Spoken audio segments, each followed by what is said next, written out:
Hello, and welcome to today's webinar organised by the Pathologist and Roche. I'm Olivia Gaskill, Associate Editor of the Pathologist, and I'm excited to be moderating today's webinar, where we'll discuss how software that's capable of automated annotation and presentation of clinically relevant information reduces the complexity of NGS results. Please allow me to introduce today's speaker, Dr. Stephanie Young. Stephanie is Senior Manager in Medical Affairs at Roche Sequencing Solutions. Prior to this, she led a global team of bioinformatics scientists to support clinical studies and product development for oncology assays and software solutions. During the webinar, Stephanie will identify the challenges facing molecular geneticists and medical oncologists working with NGS results for somatic oncology and discuss considerations for implementing decision support software to aid the interpretation of clinically important variants. She'll be on hand to answer any questions that you may have at the end of the presentation, but please remember that you can submit questions at any time throughout the webinar. So without further ado, let's get on with today's webinar. Stephanie, over to you. Thank you, Olivia, for the introduction, and thanks everybody for joining us and your interest in today's topic on decision support software in the NGS oncology workflow. Before we start, I would like to say that I am an employee of Roche Sequencing Solutions. The content and opinions presented today are my own professional views and do not necessarily reflect those of my employer. Also, please note additional product disclaimers at the bottom of this slide. Here is an outline of the main topics I will cover today. First, I will describe the challenges in interpreting NGS oncology results in the era of precision medicine. Then, I will explain the considerations for implementing decision support software to address challenges in precision oncology. Finally, I will share some recent results on an example decision support software called Navify Mutation Profiler.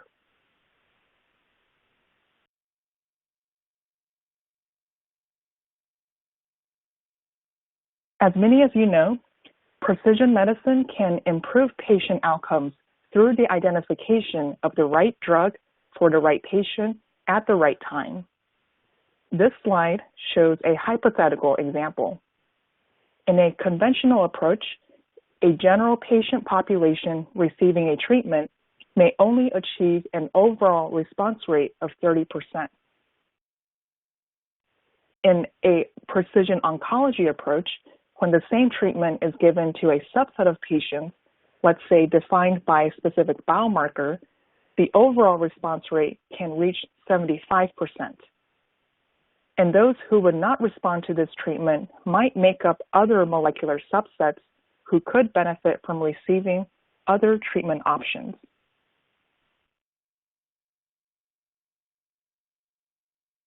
There are many examples of these molecular targeted therapies. One well-known example in lung cancer is targeting specific mutations in a gene called epidermal growth factor receptor, or EGFR, shown here on the left. Patients with advanced non-small cell lung cancer with these EGFR activating mutations have 60 to 80% reduction in risk of progression or death when they receive EGFR inhibitors such as erlotinib instead of chemotherapy. Besides EGFR, there are several targetable biomarkers. If we look at metastatic lung cancer, we see a large increase in the number of available targeted therapies, starting from only EGFR and ALK in 2015 to now including other targets such as ROS1, BRAF, MET, and RET. And these biomarkers should all be tested for at diagnosis. For those of you following updates to the National Comprehensive Cancer Network, or NCCN guidelines, you may know that the non-small cell lung cancer guidelines were updated 8 times this year. This highlights a growing challenge for clinicians to simply keep up with advancements in oncology.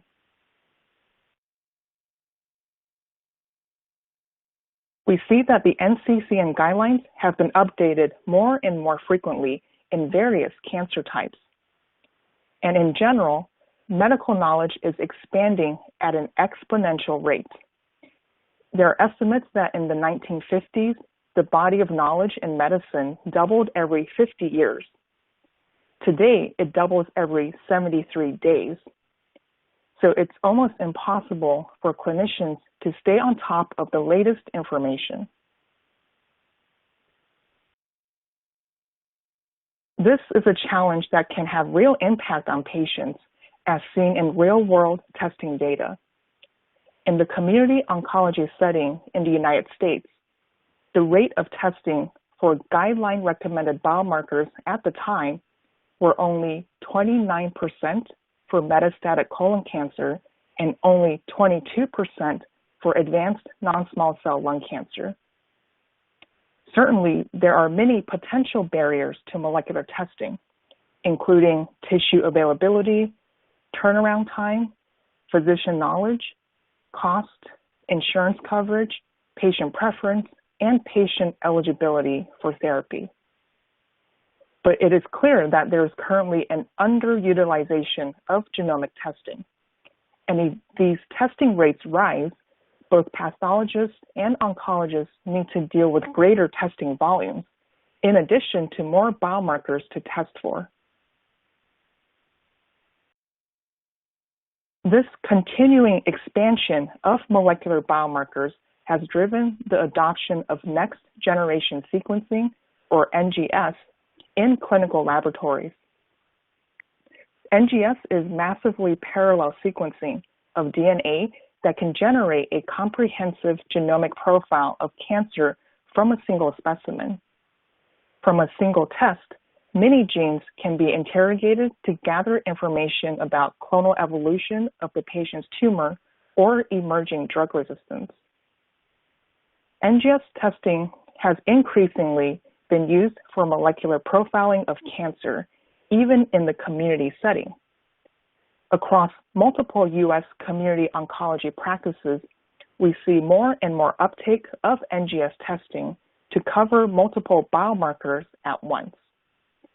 For example, at one center, oncologists were ordering 440 NGS tests per month in 2018, compared to only 5 NGS tests per month back in 2012.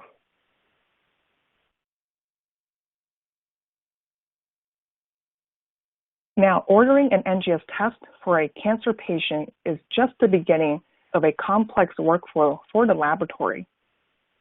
After specimen collection, there is DNA isolation, library preparation, and sequencing.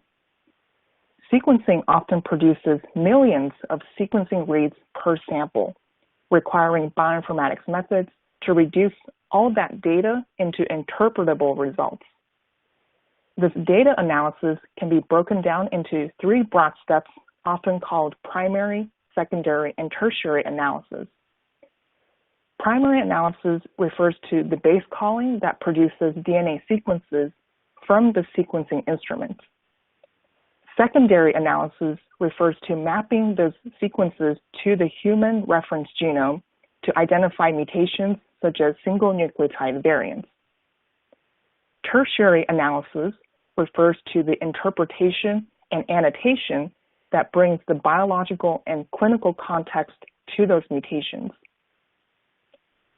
After the analysis, the lab then prepares and sends a report to the oncologist. The information can help inform clinical decision-making with respect to possible treatments or clinical trials. In this workflow, the annotation and interpretation of the results are critical and challenging for both the laboratory and the oncologist. The lab needs to create clinically useful reports for the oncologist from the massive amounts of data generated from an NGS test. The oncologist needs to interpret report information that can be complex or even unfamiliar. Simply put, NGS data interpretation is a bottleneck. As the number of targets grow, the NGS panel must cover more and more content, which becomes more challenging to analyze and interpret. In a survey of over 1,000 oncologists in the United States, half of them found NGS results sometimes or often difficult to interpret. And data interpretation is a challenge not only for oncologists, but also laboratories and pathologists. A lot of time and effort is needed for those post-sequencing steps, including filtering and interpreting variants and writing laboratory reports.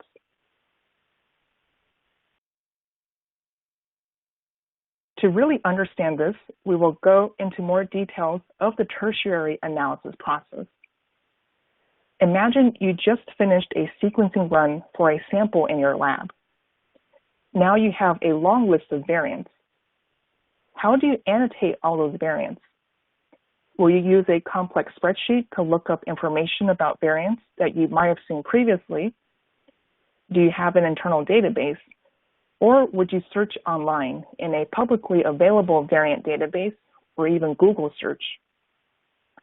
This process can vary, and that is why laboratories struggle to provide consistent variant interpretation. In a study published last year, 3 non-small cell lung cancer cases were sent to 67 labs for variant interpretation.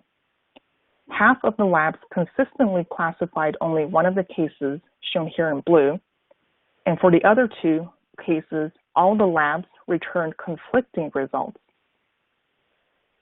There were many contributing factors to the inconsistency, and one reason was the use of different databases.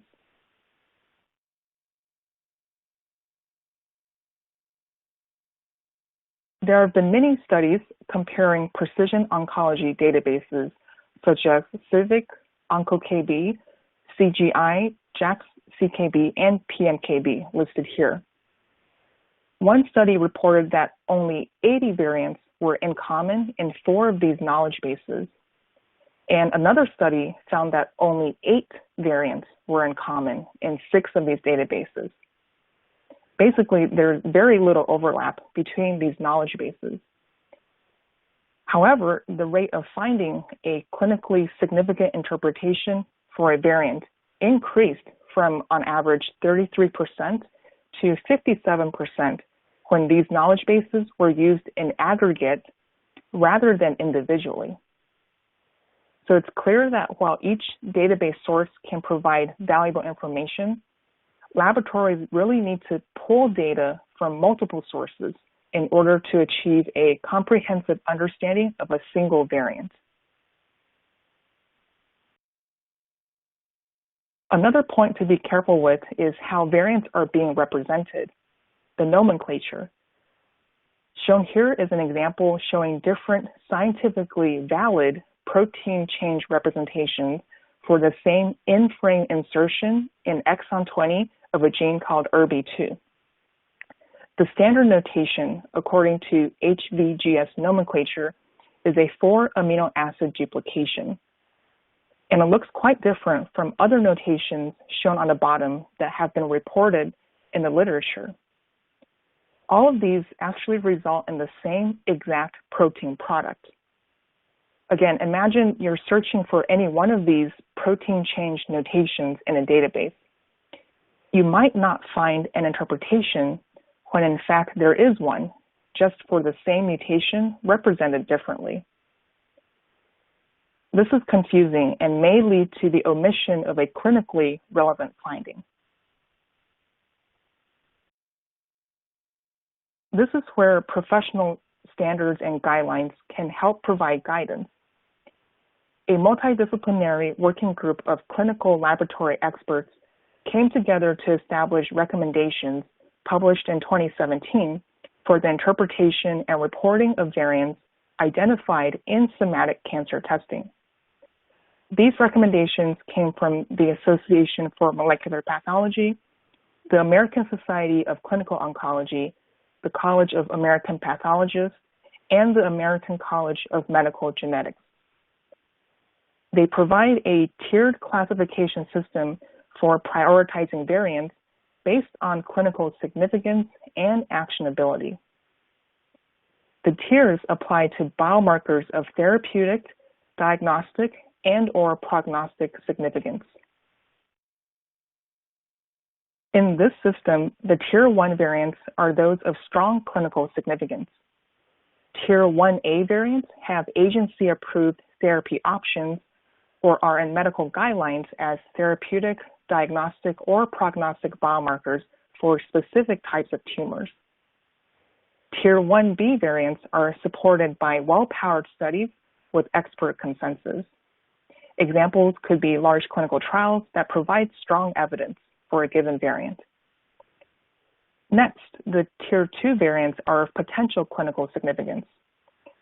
Tier 2C variants can be those with approved therapies in other tumor types or with drugs currently in clinical trials. Tier 2D variants have preclinical evidence such as xenograft data or a few patient case reports. Next, the Tier 3 variants are those of unknown clinical significance, and the Tier 4 variants are benign or likely benign and are usually not shown on reports.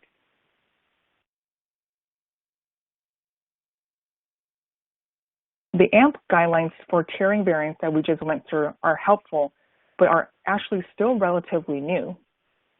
When 20 molecular diagnostics experts were asked to tier 51 solid tumor variants, there was only 58% agreement. Another metric that's often used to measure this inter-rater agreement is called Cohen's kappa, which corrects for how often the raters may agree just by chance. So the Cohen's kappa here was only 0.35. You can see in the heat map on the bottom of the slide the spread of tier assignments for each variant by the 20 experts. The disagreements were potentially due to the lack of experience with the guidelines, not being accustomed to emphasizing actionability over pathobiological effects, and differences in synthesizing evidence. The synthesis of multiple lines of evidence requires effort to collect, curate, and weigh different evidence items. The good news is that there is an opportunity to improve consistency by simply sharing information. In this study, after the evidence and classifications of the variants were shared amongst the participants, the agreement improved substantially to 84%, or a Cohen's kappa of 0.7.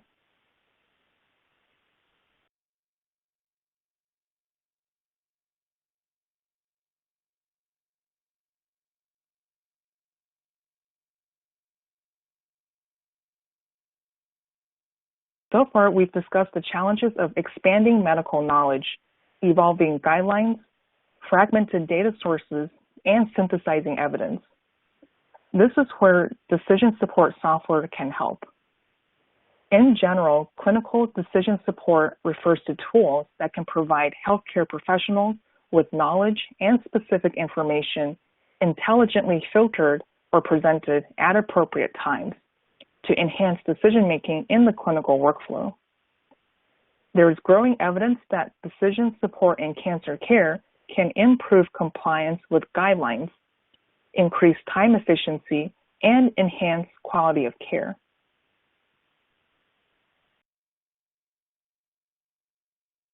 Decision support tools can help automate some of the variant interpretation, though the laboratory needs to understand the content behind the tool.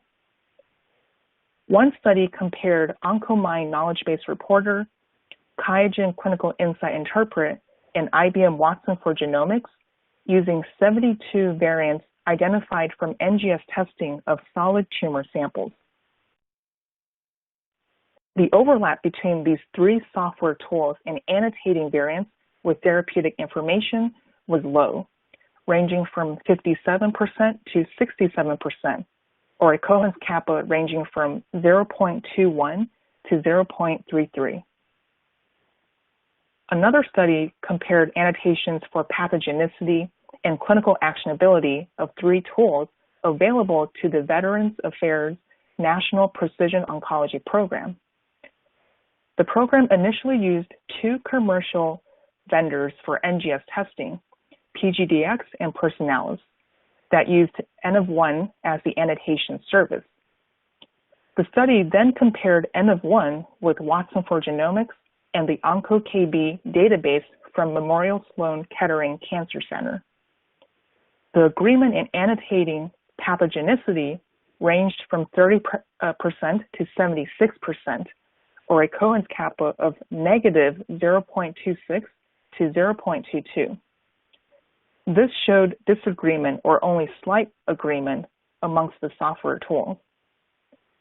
The agreement on which variants were actionable was much better, at 97% agreement, or a Cohen's kappa of 0.44 between Watson for Genomics and the OncoKB database. Clearly, not every decision support tool is the same in the interpretation content that it provides. So in the next section, let's discuss some key considerations for integrating decision support software into a laboratory workflow in order to support NGS oncology data interpretation.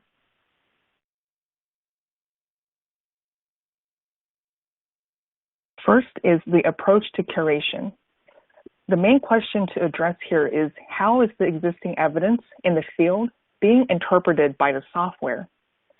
This includes being familiar with the database sources that are being pulled into the curation, understanding what variant tiering or prioritization scheme is being used, and knowing what are the definitions of the levels of evidence. A second consideration is usability. This is about how easy is the software to use and how easy is the final report to read and understand. So this includes aspects such as report readability, the flexibility to apply global standards and tiering to a local setting, data management, data security, and lab system integration. In general, making a workflow as intuitive and easy to use as possible will reduce errors in any manual step of the process. The third aspect to consider is accuracy of the content. Is the information presented in the software clinically and scientifically correct? This includes whether the information is up to date and reflective of local medical guidelines, and if the tool covers matched therapies and clinical trials, as well as interpretation of variant interactions. Now I will demonstrate some of these key elements with an example decision support software called Navify Mutation Profiler.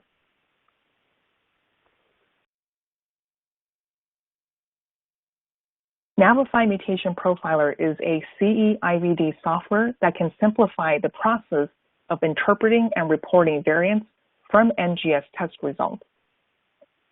After secondary analysis, variant calls from an NGS test are typically provided in a standard file format called Variant Call Format, or VCF for short. This VCF file is uploaded to Navify Mutation Profiler, which usually finishes analyzing the case within 10 minutes. The software automatically uses a highly curated knowledge base to annotate the mutations based on the most current medical and scientific evidence. The software can help identify suitable clinical trials or on-label therapies that are supported by guidelines. The reportable results generated from Navify Mutation Profiler can also be integrated with downstream clinical systems in the lab.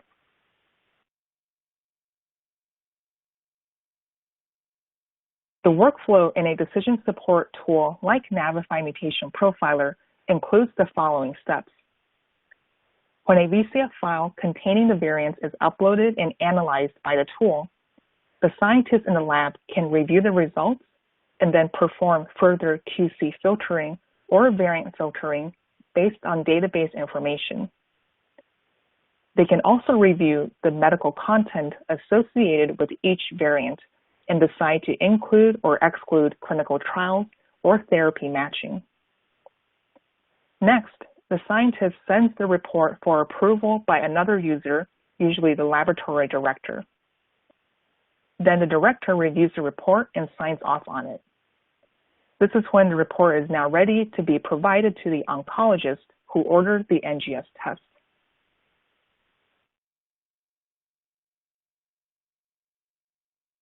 For the approach to curation in considering a software solution, we need to understand which databases are being pulled into the interpretation. This ties into that synthesis of multiple lines of evidence that we covered earlier. In the example of Navify Mutation Profiler, the software includes a Roche knowledge base that is richly curated and up-to-date based on publicly available evidence. This draws from databases for variant annotation, including COSMIC, TCGA, and CIVIC. The variant content also leverages biomedical literature, clinical trial results, and medical guidelines. And the curation tracks drug approvals and recommendations by region, such as whether a drug has been approved in Europe by the EMA versus Swissmedic in Switzerland or NICE in the UK. All of these commonly referenced medical and scientific resources are leveraged and the information synthesized to help inform on clinical actionability. For the approach to tiering and definitions of levels of evidence, Navify Mutation Profiler uses the AMP, ASCO, CAP, ACMG joint consensus recommendation, which we covered in an earlier slide.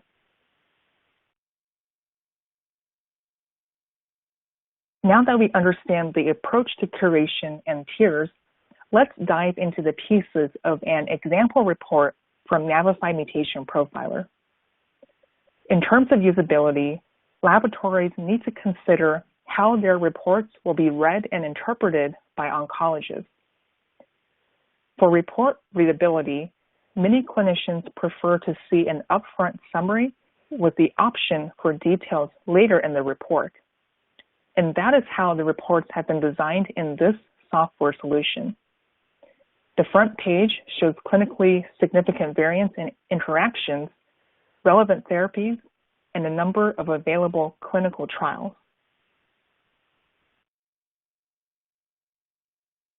Each variant classified as a tier 1 or 2 has what is called a variant card in Navify Mutation Profiler. An example variant card is shown on this slide. This card is displayed on the first page of the PDF report for readability. Then further details about each variant around the clinical and biological significance can be provided in later pages of the PDF. Another usability requirement that's common to many labs is the need to have the flexibility to perform a combination of automated and manual curation. As an example of this, we see here a brief clinical summary for this variant about EGFR tyrosine kinase inhibitors. This interpretive clinical summary is automatically generated from the Roche curated knowledge base. By default, this type of clinical summary will be generated for each variant, but the lab can choose to customize it for that specific case. In this decision support tool, a lab scientist could click on the pencil logo in the top right to customize the brief. In a similar manner, the lab can modify the default tiering for the variant.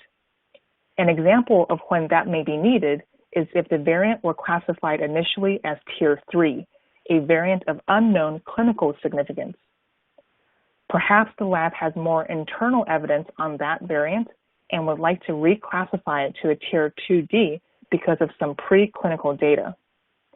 They could do that here by clicking on the tier level in the top right to modify the classification and provide an explanation for the change. Such reclassifications and the justification for each are stored in the software for that lab. This is important because storing and propagating custom annotations saves time so that the lab doesn't need to re-enter the same custom information each time this specific variant is detected in a new case. More importantly, this enhances reproducibility. It is critical that every time a lab analyzes the same mutation in the same cancer type, it is reported the same way, given the same evidence. There are a couple other things to point out on this variant card. At the bottom of this example, we see therapies or contraindicated therapies. This meets specific requirements for the report to support some clinicians who need to see mutations with existing treatment options or known resistance. And at the top of this variant card are the variant allele frequency and read depth, which can be informative of the level of the mutation detected in the sample. It can also flag any issues with the sample quality or NGS assay performance in that region.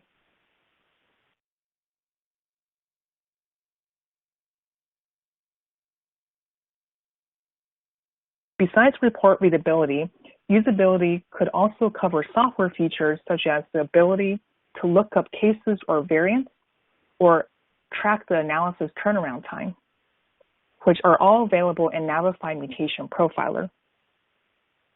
One dashboard I wanted to point out is shown here on the left for quickly understanding the prevalence of a given gene or mutation in the samples analyzed so far in your laboratory. This can be really useful to spot interesting trends or monitor for any anomalies. Next to that is an option to compare your lab's tiering with the classifications from other labs in the network who have also opted into sharing these high-level summaries. We saw earlier how sharing classifications for variants could improve consistency in interpretation between laboratories. So this could be really powerful. Also, as more solutions are moving to the cloud or some sort of remote work, it is important to think about how secure the data will be. One aspect to consider when looking at decision support solutions is whether the software has various ISO certifications for information security management, cloud security, and cloud privacy protection. Navify Mutation Profiler was developed with security and privacy considerations and is aligned with these industry standards. Another consideration is how the decision support solution will fit into your laboratory workflow. Some software offerings can be highly tailored and therefore inflexible as a standalone solution to easily connect with other processes in the lab. For example, if your laboratory is running different NGS tests, various bioinformatics workflows, or possibly different sequencing platforms, it could be really challenging to harmonize the results into a common reporting format. This is when having a decision support tool such as Navify Mutation Profiler that is not tied to a specific sequencing or bioinformatics workflow can empower the lab to support multiple NGS assays. Navify Mutation Profiler can take VCF files from any sequencing platform and any NGS assay, as long as a VCF file is provided. Besides being NGS platform agnostic, the reporting format has flexibility for customization. There is also traceability with audit logging and managing custom variant classifications. Finally, other features to think about are ways to automate the analysis process further and options to integrate into other systems in the lab.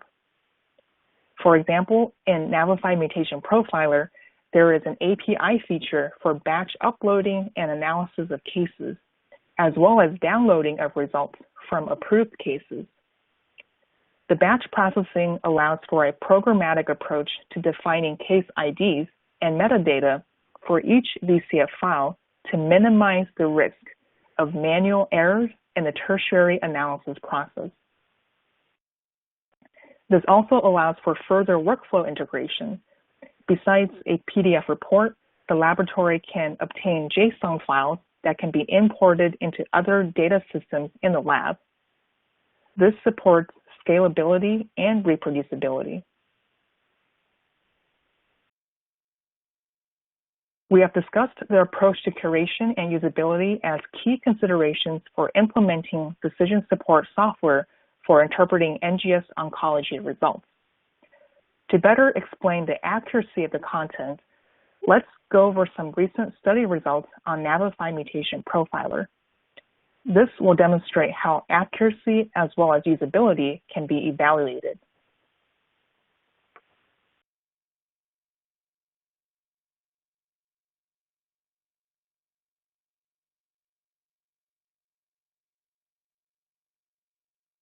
Several results have been presented on the accuracy of Navify Mutation Profiler compared to manual curation.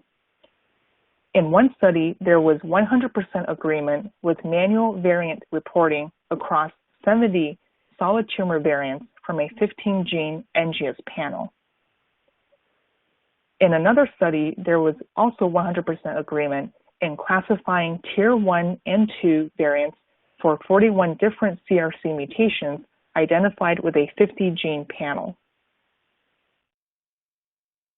In a third study, 81 solid tumor variants were distributed to 6 molecular genetic experts for manual tiering, and the tiers agreed 94% of the time with the automated tiering and Navify Mutation Profiler. The agreement for Tier 1 variants, the most clinically significant variants, was 99.6%. These results show that Navify Mutation Profiler is as accurate as manual expert curation.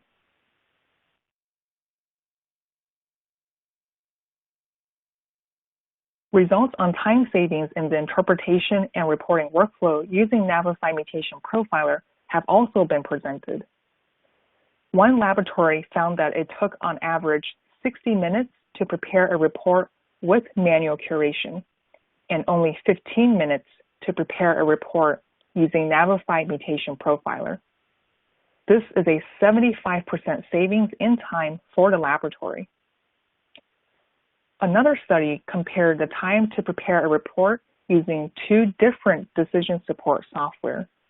One was Navify Mutation Profiler, and the other was QIAGEN Clinical Insight Interpret, or QCI.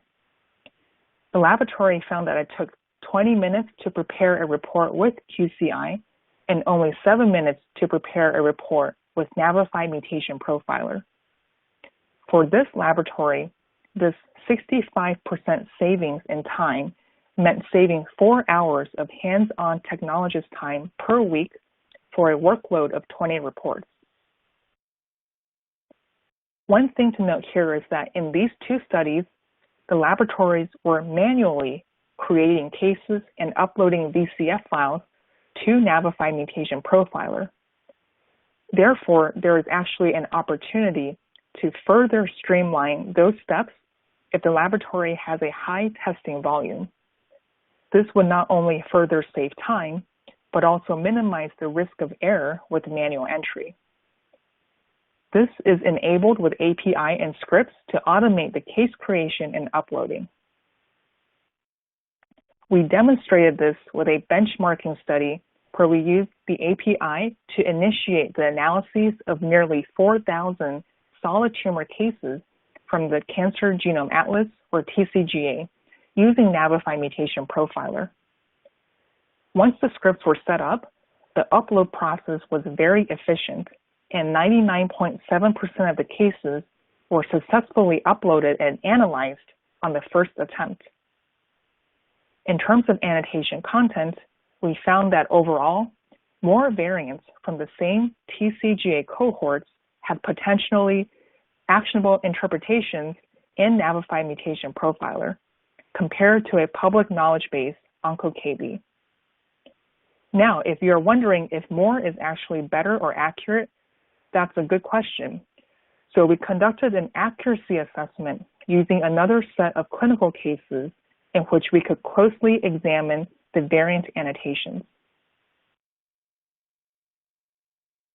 In this study, VCF files from 37 cases of non-small cell lung cancer with known treatment regimens and manually curated results were retrospectively analyzed with Navify Mutation Profiler. 5 cases had been treated with EGFR tyrosine kinase inhibitors, or TKIs, 10 treated with standard chemotherapy, and 22 with ALK TKIs. For all 3 of these groups, the VCF files came from NGS testing of ctDNA samples using a 200 kb panel. This study found that the software correctly listed therapy options for the clinically relevant variants in EGFR and ALK, and did not list any targeted therapies for the chemotherapy-treated cases. We also examined the tier classifications in Navify Mutation Profiler and compared them to the evidence levels in OncoKB. We found substantial agreement in tiering, 81% agreement, or a Cohen's kappa of 0.62. While the tiers generally agreed, Navify Mutation Profiler revealed additional evidence, which explained many of the disagreements with OncoKB. For example, there were mutations in BRAF and CDKN2A that matched inclusion criteria for clinical trials. And another unique feature of Navify Mutation Profiler is the automated curation of variant combinations. In this study of 37 cases, there were 33 variant-variant interactions with interpretations.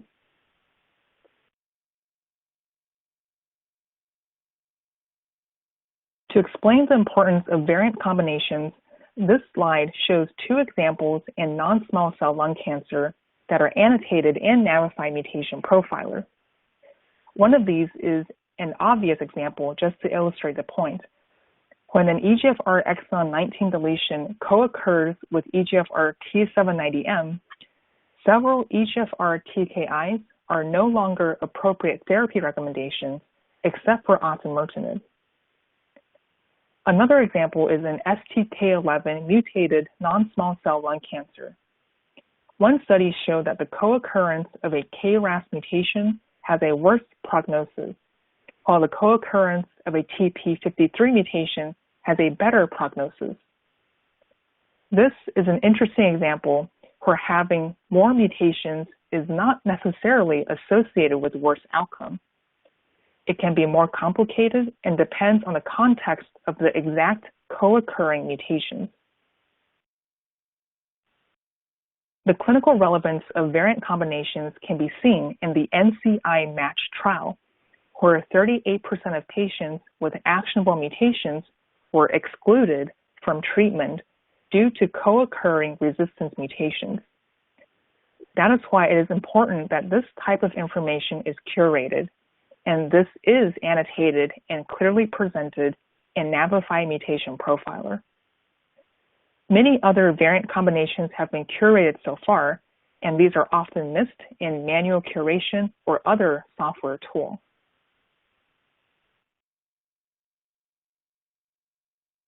Going back to the study of 37 lung cancer cases, we looked closely at the annotation of drug resistance. Shown on this slide are 9 unique ALK resistance mutations that were previously manually curated by reviewing the literature. In this study, we searched for drug resistance information in other databases, specifically OncoKB, COSMIC, and PMKB. We compared the annotation to information provided by Navify Mutation Profiler. We found that only 3 of the 9 mutations had ALK resistance information in PMKB. 8 of the 9 mutations had resistance annotation in OncoKB and COSMIC, and Navify Mutation Profiler was able to provide resistance annotation for all 9 mutations. If we look at the detailed chart on the left, we see that for each mutation, Navify Mutation Profiler provided more drug resistance annotation on different ALK TKIs as well.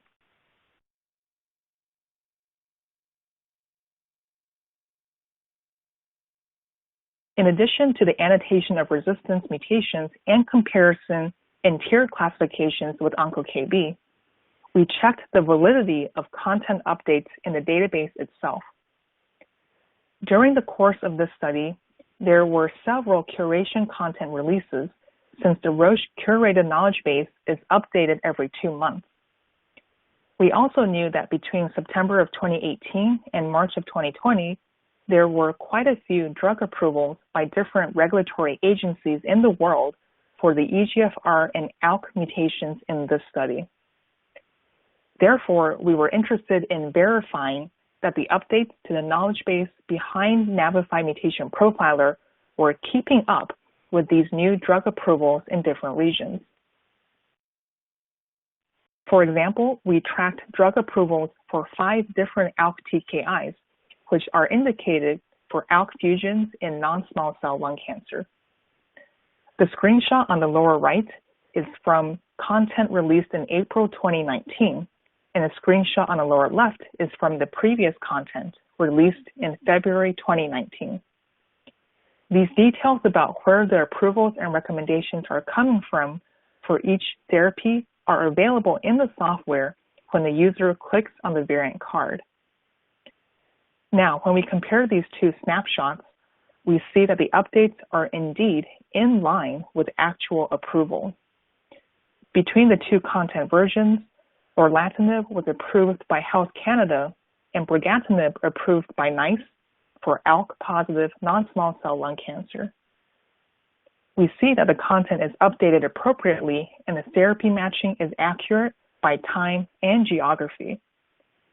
Moreover, the tool clearly displays the approval and recommendation status of a drug in different regions. In the heat map on the top, we see that approvals happen frequently, but at different times in different regions. And Navify Mutation Profiler is able to capture these updates in the annotation. To dig a little deeper into regional differences, here are examples of 2 specific variants in acute myeloid leukemia. We see that Navify Mutation Profiler would automatically tier these as 1A or 1B, depending on the region. For the IDH1 variant, this is because ivosidenib is approved by the US FDA for patients with IDH1 mutated AML. But this drug has not yet been approved, for example, by the Australian TGA and Health Canada. Same with the IDH2 mutation.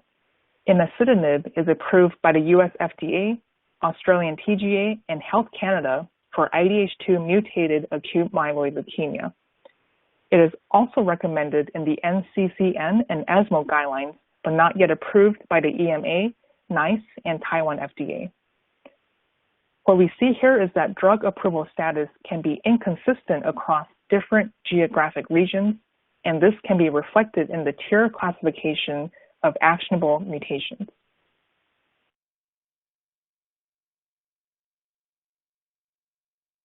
At this point, we have covered several main results from various published studies with Navify Mutation Profiler. If you're interested in further details, I invite you to explore the content in the conference posters presented at AACR, AMP, ASH, and ESMO, or read our recent publication in the Journal of Molecular Diagnostics. To conclude the presentation, here are key takeaways from today. We discussed how growing amounts of complex and evolving data from NGS results in somatic oncology testing really pose challenges in interpretation and reporting. This makes it difficult to realize the full potential of precision oncology. Decision support software can simplify NGS clinical reporting, and we covered important considerations for integrating this type of software into NGS oncology workflows. Whether you are looking to build your own homebrew solution or evaluating external options, you need to understand and assess the approach to curation, usability, and the accuracy of the content. We reviewed some of the results for these types of assessments for an example decision support software, Navify Mutation Profiler. The software had accurate and efficient curation, it offered the interpretation of variant combinations, and it provided timely updates and tiering by regional approval. Thanks for tuning into this webinar, and I would be happy to answer any questions now. Thank you, Stephanie, for that insight into how decision support software reduces the complexity of NGS results in the oncology workflow. We've received a number of questions from audience members, so we'll try and get through as many as we can in the time remaining, but please be assured that any questions that aren't answered today will be answered via email after the event. Okay, so our first question is, what were the disagreements in tiering between Navify Mutation Profiler and OncoKB? Yes, so several differences were due to the annotation actually of TP53 mutations. These were annotated as oncogenic without a level of evidence in OncoKB, whereas with Navify Mutation Profiler, these were classified as Tier 2C, so basically it has some actionability because TP53 mutations match inclusion criteria for some clinical trials. And then there are some other mutations that are in the same category that were not in TP53, but similarly had clinical trial inclusion. And I also want to mention that I think for a few disagreements, it was actually also because of information in OncoKB that could have been further clarified. Okay, thank you. And can you provide more details on how Navify Mutation Profiler saved more time than QCII? Sure, yes. It was an interesting finding because you might think that any software should save time compared to manual curation and that the efficiency between different software should be comparable. But what we learned was that the software can also introduce lots of required clicks and configurations to arrive at the final report. And in the case of QCI, some of the workflow steps were cumbersome. And the additional efficiency with Navify Mutation Profiler came from savings from having to select appropriate therapies and clinical trials and adjusting for variant interactions in QCI, whereas these steps were much more automated in Navify Mutation Profiler. Okay, and are users of Navify Mutation Profiler required to share their tier classifications with everyone in the network? That's a good question. So no, that's an opt-in option. By default, each lab does not need to share their classifications with other labs in the network, though we did see in the presentation how that could improve consistency across labs in work published by other investigators. And in Navify Mutation Profiler, you would actually need to turn on the option to share your tierings with the network, and it's actually quite simple in the software. It's just a toggle on one of the settings pages. Okay, and someone has asked, do I need to upload PHI with each case? No, so you don't need to upload PHI with each case. These are optional fields when you submit a case for analysis.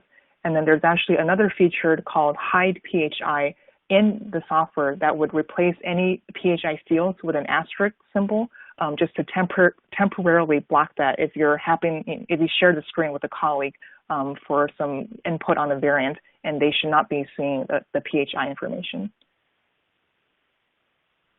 Okay, great. And will cases be automatically updated with the new information when there is a new database release in Navify Mutation Profiler? That's an excellent question. So first, users will automatically be notified by email that there is new content released, whether it's a new COSMIC database update or a new Roche content. Then the lab would decide if they want to use the update for reanalysis. And if they do, it would require creating a new case, a new assay configuration, and then re-uploading the VCF to reanalyze it. Okay, and when sharing tiering, what evidence is shared? Yeah, so when you share the tiering, you actually it will tell you the exact variant name. So it was an EGFR exon 19 deletion. It will also tell you which diagnosis it was in. So if it was in lung adenocarcinoma or some other cancer type. And then it will tell you the tiering that some other lab had given. So let's say tier 1A.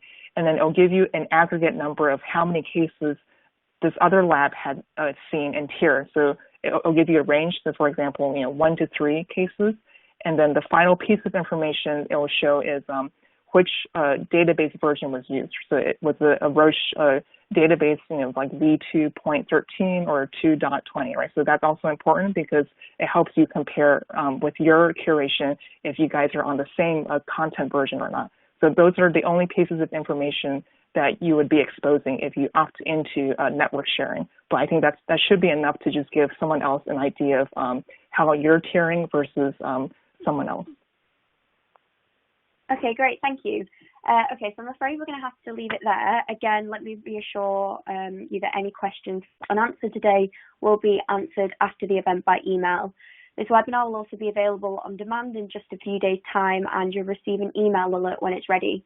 Thank you once again to Stephanie for presenting, and thanks to everyone for joining us today. I look forward to seeing you at future webinars. Goodbye.